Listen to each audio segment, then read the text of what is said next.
पिछले कुछ महीनों में रोहिंग्या मुस्लिम्स हमें बार बार नेशनल न्यूज में सुनने को मिल रहे हैं। कभी असम में हेमंता बिस्वा के रोहिंग्या को देश से निकालने से लेकर इलेक्शन के टाइम दिल्ली के इलीगल स्लम्स में रहने वाले लोगों तक। इन रोहिंग्या मुस्लिम्स को म्यांमार बिल्कुल भी अपना नहीं मानता। बांग्लादेश उन्हें सिर्फ टेम्पररी बेसिस पे रखता है और भारत उन्हें इलीगल माइग्रेंट कहता है। रिपोर्ट्स के मुताबिक आज दुनिया भर में 10 लाख से ज्यादा रोहिंग्या बांग्लादेश और इंडिया के स्लम्स और कैंप्स में रह रहे हैं। आसाम के चीफ मिनिस्टर हेमंता बिस्वा शर्मा ने भी कहा कि जिन लोगों को इलीगल फॉरेनर डिक्लेयर किया जा चुका है उन्हें डिटेंशन सेंटर्स में रखने की बजाय सीधा बांग्लादेश पुशबैक किया जाए, और यहीं से रोहिंग्या इशू इंडिया के लिए एक डायरेक्ट कंसर्न बन जाता है। तो सवाल यह है कि रोहिंग्या आखिर है कौन? ये बांग्लादेशी तो बिल्कुल नहीं है जो आप सोच के बैठे।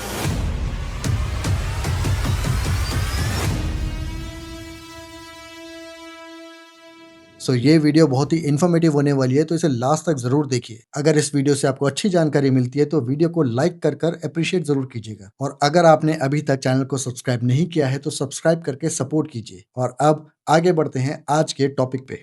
रोहिंग्या को अक्सर दुनिया की सबसे ज्यादा सताई गई कम्युनिटी कहा जाता है। ये एक सुन्नी मुस्लिम एथनिक कम्युनिटी है जो मोस्टली म्यांमार के रखाइन स्टेट में रहती है, जहाँ मेजोरिटी पॉपुलेशन बुद्धिस्ट है।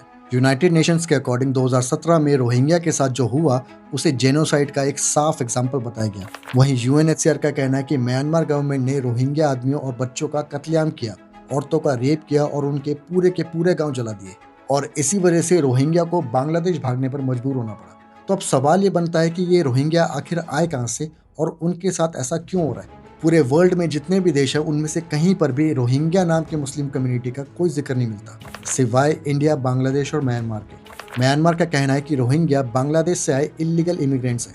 वहीं रोहिंग्या का कहना है कि वो सदियों से म्यांमार में ही रहते आ रहे हैं। तो इस कॉन्फ्लिक्ट को समझने के लिए हमें पहले थोड़ा म्यांमार का इतिहास समझना होगा। एक्चुअली रोहिंग्या पर जुल्म कई डेकेड से होता आ रहा है, खासकर 1982 के बाद, जब उनसे उनकी सिटीजनशिप छीन ली गई। लेकिन रोहिंग्या की कहानी सिर्फ 1982 से शुरू नहीं होती, ये इससे काफ़ी पुरानी है। कुछ हिस्टोरियंस रोहिंग्या के हिस्ट्री 14th सेंचुरी तक ट्रेस करते हैं।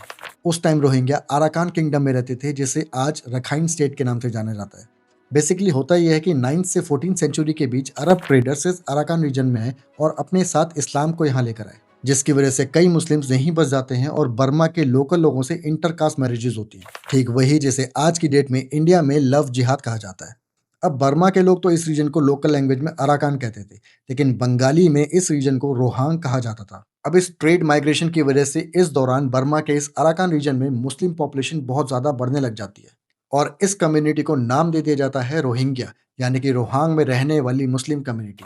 लेकिन 1784 में अराकान किंगडम पर बर्मा के किंग बोडापाय ने कब्जा कर लिया, जिसके बाद हजारों रोहिंग्या बर्मीज आर्मी से बचने के लिए बंगाल की तरफ भाग गए। अब इतने रोहिंग्या जब ईस्ट बंगाल यानी कि आज के बांग्लादेश में घुसने लगे, तो इस क्राइसिस को हैंडल करने के लिए ब्रिटिश क्राउन और ईस्ट इंडिया कंपनी ने एक डिप्लोमेट को भेजा, जिसका नाम था हिरम कॉक्स। आज बांग्लादेश में जो जगह कॉक्स बाजार के नाम से जानी जाती है वो उसी के नाम पर रखी गई है। हिरम कॉक्स का जो मिशन था वो था रिफ्यूजीज को फर्टाइल लैंड पर बसाना, टैक्स कलेक्शन बढ़ाना और ट्रेड के लिए मार्केट्स बनाना।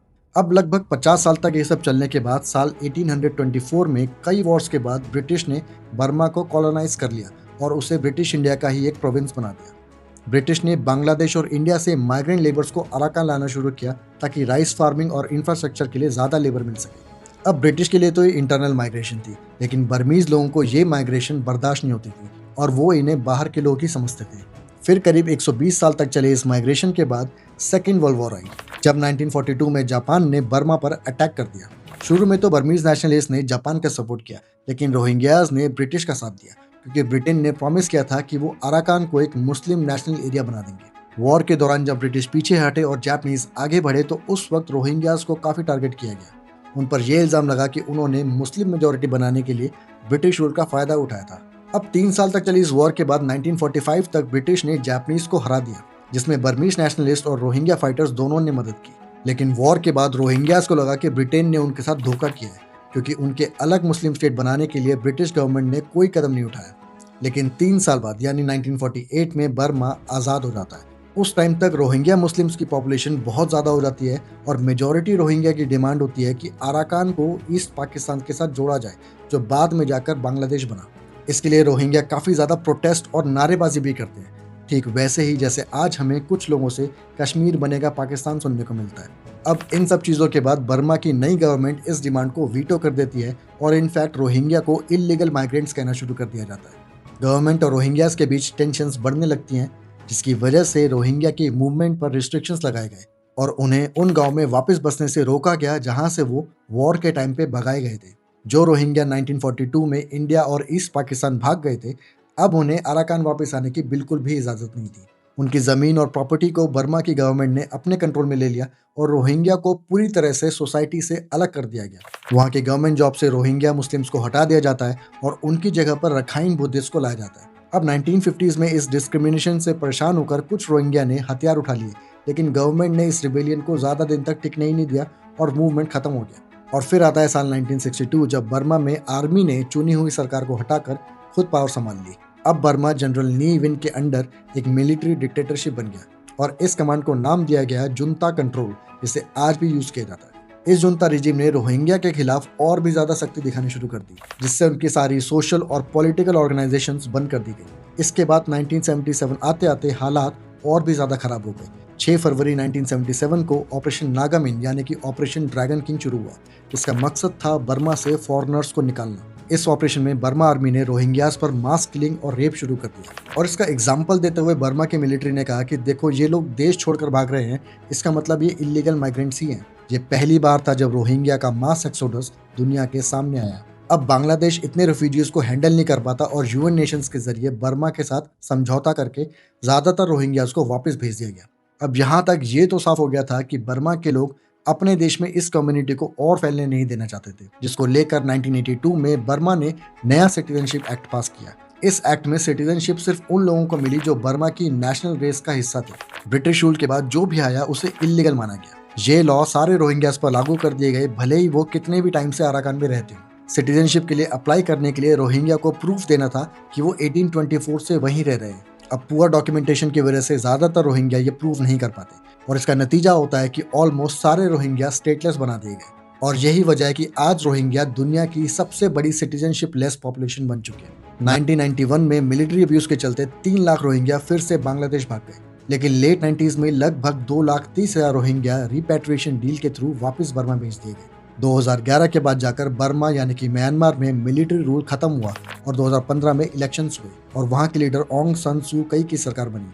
करीब 2 साल तक हालात ऊपर नीचे होते रहे, लेकिन 2017 आते आते म्यांमार में फिर से माहौल बिगड़ने लगा। 2017 के बाद से अब तक 12 लाख से ज्यादा रोहिंग्या बांग्लादेश भाग चुके हैं और इसके बाद रोहिंग्या क्राइसिस टेम्पररी नहीं बल्कि परमानेंट बन चुकी थी। ऑस्ट्रेलियन स्ट्रेटेजिक पॉलिसी इंस्टीट्यूट के अकॉर्डिंग 2017 के वायलेंस के बाद कम से कम 40% रोहिंग्या विलेजेस पूरी तरह मिटा दिए गए और उन्हें आज म्यांमार की गवर्नमेंट फैसिलिटीज के लिए यूज किया जा रहा है। और इसके बावजूद आज भी 8 लाख से ज्यादा रोहिंग्या नॉर्दर्न रखाइन में रहते हैं। 2021 में म्यांमार के मिलिट्री लीडर्स ने फिर से जनता द्वारा चुनी गई आंग सान सू की सरकार को सत्ता से हटा दिया। उन्हें डर था कि इसके खिलाफ प्रोटेस्ट शुरू हो सकता है। हालांकि शुरू में ऐसा माना गया कि विरोध कुछ महीनों में खत्म हो जाएगा, लेकिन ऐसा बिल्कुल भी नहीं होता। 5 साल बाद आज भी हालात ये हैं कि मिलिट्री रूल के खिलाफ रेजिस्टेंस और भी ज्यादा स्ट्रांग हो चुका है। अराकान आर्मी और पीपल डिफेंस फोर्सेज जैसे एथनिक आर्म्ड ग्रुप्स आज म्यांमार के कई शहरों पर कंट्रोल कर रहे हैं। यहाँ तक कि अराकान आर्मी ने यह दावा किया है कि रखाइन स्टेट पर अब उनका पूरा कंट्रोल है। अब जरा रखाइन स्टेट की लोकेशन समझिए। ये म्यांमार के वेस्टर्न कोस्ट पर है। इसके वेस्ट में बे ऑफ बंगाल है और नॉर्थ वेस्ट में ये बांग्लादेश के चित्तागोंग डिवीजन से बॉर्डर शेयर करता है। रखाइन स्टेट की कैपिटल है सिटवे। यहाँ एक और इम्पॉर्टेंट बात यह है कि इस इलाके में भारत का KMTTP प्रोजेक्ट चल रहा है, यानी कि Kaladan multi modal transit transport project. साल 2008 में ही भारत और म्यांमार के बीच इस प्रोजेक्ट पर अग्रीमेंट हो गया था। इस प्रोजेक्ट के जरिए कोलकाता को म्यांमार से और फिर म्यांमार की कालादान रिवर के जरिए भारत के नॉर्थ ईस्ट स्टेट से जोड़ा जा रहा है। इसे मल्टी मॉडल इसलिए कहा जाता है क्योंकि इसमें रोड, रिवर, पोर्ट और फ्लोटिंग बैरेजेस जैसे बड़े इंफ्रास्ट्रक्चर शामिल है। लेकिन इन सब एफर्ट्स के बावजूद म्यांमार में चल रहे कॉन्फ्लिक्ट की वजह से म्यांमार और बांग्लादेश से हजारों रोहिंग्या पहले ही भारत के 7 स्टेट्स में, जिसमें मेजरली बंगाल, मिजोरम और असम में आकर बस चुके हैं।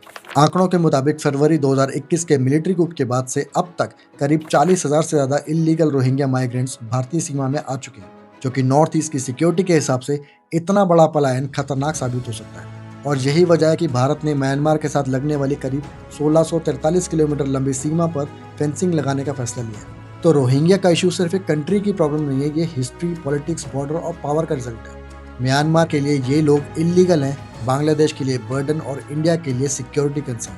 लेकिन जब तक इसका परमानेंट सोल्यूशन नहीं मिलता, रोहिंग्या ना कहीं के हो पाएंगे और ना कहीं के रह पाएंगे। और शायद इसीलिए रोहिंग्या क्राइसिस आज भी दुनिया के सबसे कॉम्प्लेक्स रिफ्यूजी इश्यूज में गिना जाता है।